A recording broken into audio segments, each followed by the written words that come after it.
Paris, November 1943. A Gestapo officer sits in his requisitioned office reviewing intelligence reports. On his desk sits a stack of confiscated books, seized during raids on resistance safe houses across the city. Everything captured gets examined for hidden messages, coded communications, or intelligence value.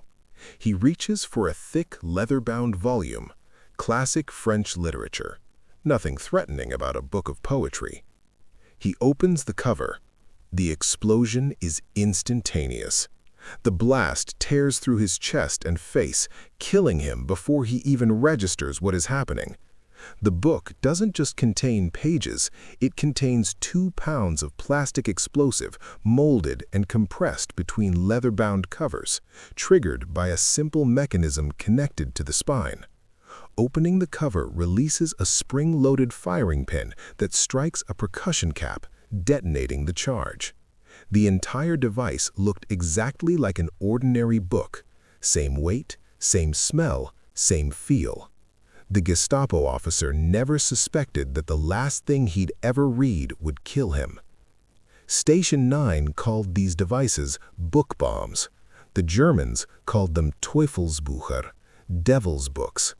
They were among the most psychologically devastating weapons Station 9 ever created because they weaponized knowledge itself, turning books, objects representing civilization and learning, into instruments of death. And they were devastatingly effective because Germans couldn't resist examining captured books for intelligence value. Every seized book became a potential death sentence for whoever opened it first. But how do you hide 2 pounds of explosive inside a book that looks, feels, and smells exactly like genuine literature? And what happens when an entire occupation force becomes afraid to open books? By 1943, the SOE faced a persistent challenge in occupied Europe. German security forces routinely raided resistance safe houses, capturing everything they found: documents, communications equipment, personal belongings, and books. These raids yielded intelligence that compromised networks and endangered lives. But they also created an opportunity. Germans examining captured materials were performing a predictable action in predictable locations. If those materials could be weaponized, the very act of searching for intelligence would become deadly. Station 9 recognized books as perfect concealment vessels. They were universally present in occupied Europe. French literature, German classics, technical manuals. Books existed everywhere and aroused no suspicion during transport or storage. More importantly, Germans had strong motivation to examine captured books thoroughly, looking for hidden messages, coded communications, or intelligence about resistance operations. This motivation guaranteed that book bombs would be opened, examined, and ultimately detonated by someone in authority. The engineering challenge was creating an explosive device that could be concealed within a book's dimensions while maintaining authentic appearance, weight, and physical characteristics. A book that felt too heavy or too rigid would immediately raise suspicion. The explosive had to be molded to match paper density and flexibility. The trigger mechanism had to be invisible until activation. And the device had to be stable enough for resistance fighters to transport and plant without accidental detonation. Station 9's approach was characteristically brilliant. They didn't simply hollow out a book and stuff explosives inside. That crude method would be obvious to anyone examining the pages. Instead, they created books where the explosive was integrated throughout, replacing actual paper with explosive compound pressed into page-sized sheets. The result was a book that could be partially opened, pages turned, and still appear genuine until the specific trigger mechanism was activated. The book bomb's exterior was authentic. Station 9 procured genuine French and German books, classics of literature, poetry collections, technical references, then carefully dismantled them, preserving covers, spines, and several genuine pages at the front and back. The interior pages were replaced with sheets of compressed plastic explosive, colored and textured to resemble actual paper. The explosive sheets were remarkable achievements of disguise. Plastic explosive is naturally white or greenish, nothing like yellowed paper. Station 9's chemists developed coloring agents that turned the explosive compound an off-white, matching aged French paper precisely. The sheets were pressed to paper-like thickness, approximately 0.1 millimeters, and given surface texture mimicking actual paper grain. Under casual examination, they looked and felt like genuine pages. The trigger mechanism was hidden in the spine. A spring-loaded firing pin was held under tension by a catch connected to the book's opening mechanism. When the cover was opened beyond approximately 30 degrees, a thin wire released the catch, allowing the spring to drive the firing pin into a percussion cap. The detonation traveled through the explosive pages simultaneously, creating a unified blast from the entire book's interior. You won't believe the weight calibration Station 9 achieved. A genuine book of similar size weighed approximately 400 grams. The book bomb had to match this exactly. Too heavy and anyone picking it up would notice. Station 9 adjusted explosive sheet thickness and density until the finished device weighed within 5 grams of authentic books. Picking up a book bomb felt exactly like picking up a novel. The smell was equally important. New books have a distinctive odor from paper, ink, and binding glue. Station 9 treated their devices with chemical compounds replicating this smell. The genuine pages at front and back contributed authentic odor. The result was a book that smelled exactly as expected. No chemical traces from explosives that might alert suspicious handlers. Some versions incorporated anti-tampering features. If someone tried to carefully peel pages apart rather than opening the cover normally, hidden mechanisms would trigger detonation anyway. This prevented cautious German handlers from safely disassembling suspected devices by protecting against any interaction beyond simply holding the closed book. Manufacturing book bombs required extraordinary skill and patience. Each device took approximately 12 hours to produce, disassembling genuine books carefully, pressing explosive sheets to exact specifications, calibrating the trigger mechanism, and reassembling everything to perfect cosmetic appearance. Station 9 produced perhaps 100 to 150 book bombs throughout the war, a deliberately limited quantity, reflecting both production complexity and the specialized nature of the weapon. Security around production was absolute. The workshop handling book bombs operated separately from other Station 9 facilities. Workers knew only their specific role. Some pressed explosive sheets, others assembled trigger mechanisms.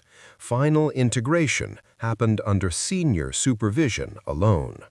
No single worker understood the complete device unless they were Station 9 leadership. Distribution to resistance networks happened through standard SOE channels with specific instructions.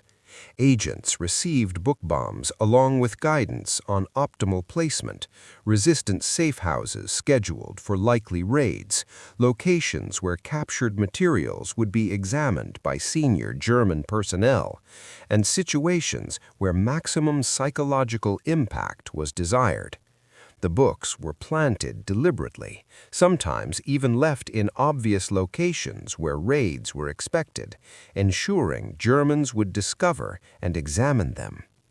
Little did the Germans know, their own intelligence-gathering procedures were becoming their destruction. The first confirmed book bomb detonation occurred in occupied Belgium, spring 1943. A resistance cell deliberately planted 3 book bombs in a safe house they knew was compromised. German security had been watching the location for weeks. When the Gestapo finally raided, they found the books among seized materials.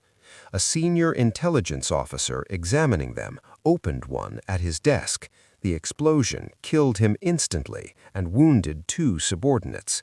The remaining 2 books were found during the subsequent investigation. Both were identified as explosive devices only because the first had already detonated, alerting investigators to examine everything carefully. In France, book bombs were used more subtly. Resistance members working as librarians or booksellers introduced book bombs into collections that would eventually be seized during German raids on suspected locations. The books might sit on shelves for weeks before discovery, waiting patiently for the moment a German officer opened them. One documented incident in Lyon killed a Gestapo administrator examining seized materials from a university library raid.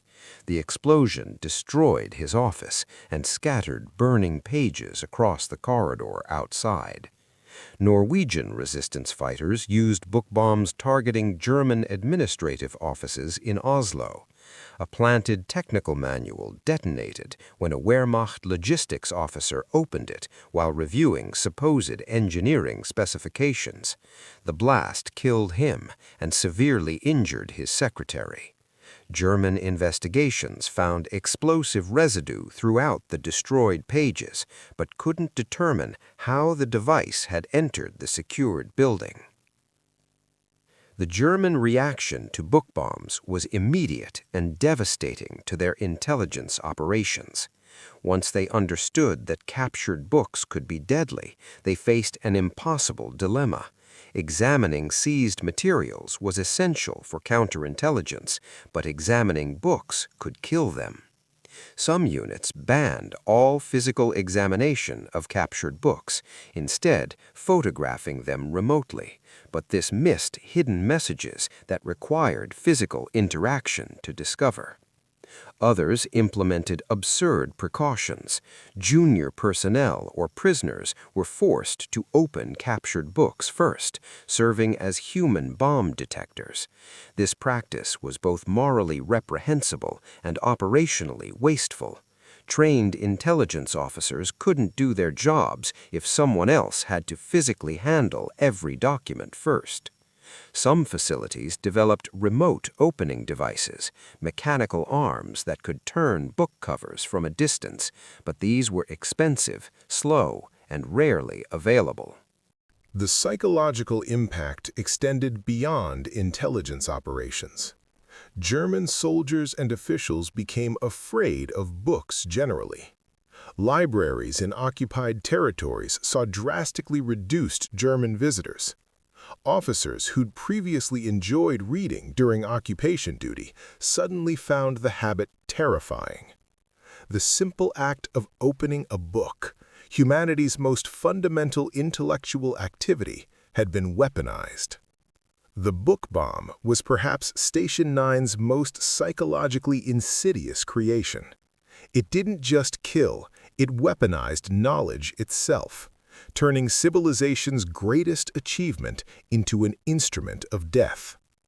Every book in occupied Europe became potentially deadly. Every act of reading carried risk. And the Germans, whose intelligence operations depended on examining captured materials, found themselves trapped between operational necessity and survival instinct. These devices remind us that war corrupts everything it touches, even the sacred act of opening a book and letting words fill your mind. Station 9 understood that fear is sometimes more powerful than destruction, and a weapon that makes your enemy afraid to read has achieved something no conventional bomb ever could. For more secret weapons from Britain's Shadow War, subscribe to World War II Weapons now.